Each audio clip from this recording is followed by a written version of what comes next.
So ITIL ni dia lebih kepada service management. ITIL ni adalah satu certification di mana kita boleh belajar macam mana kita nak make sure servis kita tu tip-top, berkualiti, and kita follow best practice ataupun standard.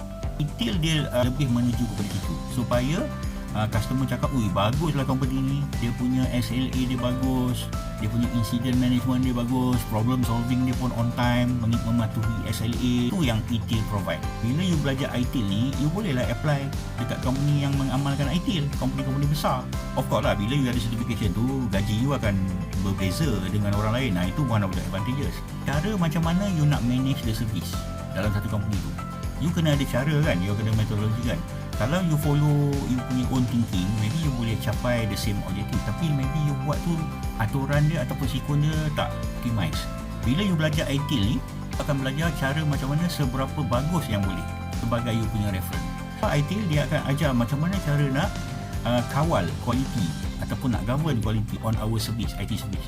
And then dia akan ajar pasal SLA. You boleh kerja dengan company yang besar, dan kalau you let's say you kerja dengan company yang kecil pun, you boleh meningkatkan service level untuk you punya company.